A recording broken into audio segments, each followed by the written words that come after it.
Ya, kalau ingin khusyuk, dunia jangan dibawa. Kalau sedang takbir tuh angkat, buang urusan dia ke belakang, jangan dibawa.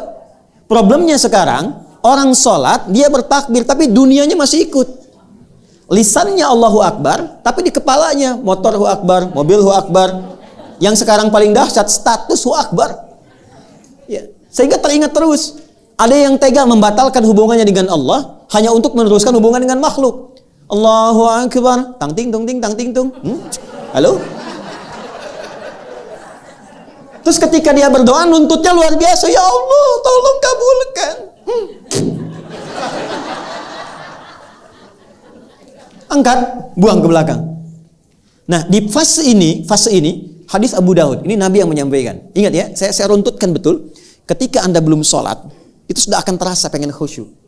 Tapi ketika sudah mulai bertakbir, kata Nabi, fayaqulu syaitanu, maka setan akan datang membisikkan. Namanya khanzab. Udhkur kada, ingat ini, ingat itu. Anda sekhusyuk apapun, kalau sebelum sholat, itu kuat. Tapi setelah bertakbir, bisa muncul di kepala itu.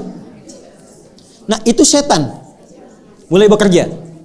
Hatta, hadisnya teruskan, hatta la yash'ura al-musalli kam rak'atan yusalli, sampai ada orang sholat lupa berapa rakaat sedang menunaikan sholatnya. Itu hadis. Ya. Kalau nggak percaya, nanti sholat asar ketika Anda takbir, bahkan kalimat itu akan diulang. Akan ada yang membisikkan di telinga Anda, itu setan. Itu setan itu yang membisikkan itu. Sudah mulai muncul.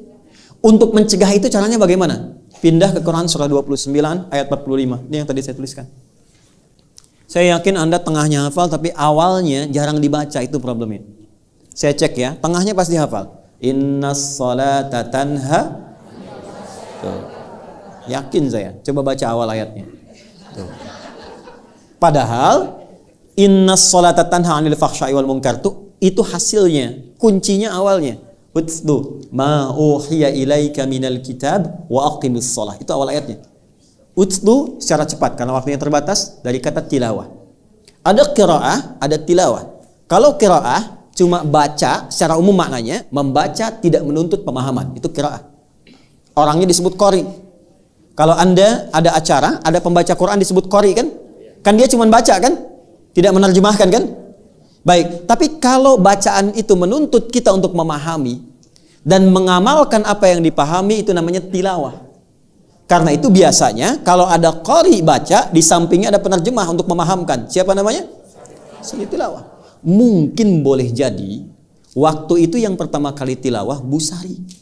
Makanya Sari tilawah. Kalau Pak Heri maka menjadi Heri tilawah. Karena bahasa Arabnya cukup tilawah, nggak ada sarinya gitu. Asalnya begitu. Di tilawah itu artinya baca, pahami, amalkan. Rumusnya kata Quran, kalau baca saja iqra, kalau pahami, amalkan utslu. Maka ayat yang mengatakan, hei sebelum sholat, pelajari dulu semua bacaan sholat. Pahami. Kalau sudah paham, jadi ketika tangan mengangkat, lisan bicara Allahu Akbar, pikiran menerjemahkan. Sehingga pikiran kita tidak dikuasai setan. Allahu Akbar, pikiran menerjemahkan Allah Maha Besar, hati meresapi, ya Allah, aku sekarang mengikrarkan Engkau Maha Besar, tapi bahkan sebelum sholat aku merasa besar dari orang lain, sombong dari kawan, angkuh dari pasangan, merasa yang paling terhormat lebih daripada orang lain. Aku bertaubat ya Allah. Maka Anda katakan, Allahumma ba'id baini wa baina khataayaya kama ba'adta bainal masyriqi wal maghrib. Ya kecilnya itu pengakuan, ya Allah, aku mengakui selama ini aku banyak salahnya, tapi aku memahami Engkau banyak rahmatnya.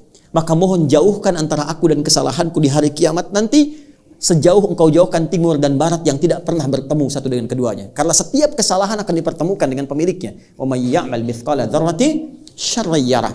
Ya, kita minta dijauhkan. Kalau perlu ya Allah, hilangkan dengan es yang sangat dingin, bil ma'i wal thalji wal barad.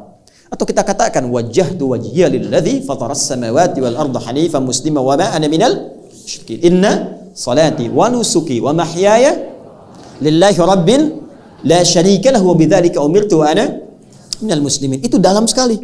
Ya Allah, aku taubat. Aku hadapkan diriku pasrah sepenuhnya kepadamu. Sungguh ya Allah, kalau sampai saat ini aku hidup, aku sholat, aku ibadah, atau Engkau wafatkan, dalam sekali. Wa mamati itu maksudnya begini, atau engkau wafatkan aku sekarang dalam sholat. Aku ikhlas. Tapi bila engkau beri kesempatan aku hidup setelah ini, bimbing aku ya Allah untuk patuh kepadamu dengan sempurna. Wa ana minal muslimin. Jadi kalau kita paham, itu baru keluar kalimat Allahu Akbar bisa gemetar. Itu yang terjadi pada Abu Bakar As-Siddiq. Jadi beliau itu kalau sudah bertakbir itu sudah menangis. Dan sudah merasakan konektivitas yang kuat dengan Allah. Makanya Ali bin Abi Thalib radhiyallahu taala anhu ketika terluka di kakinya, ya, ada yang mengatakan kena anak panah.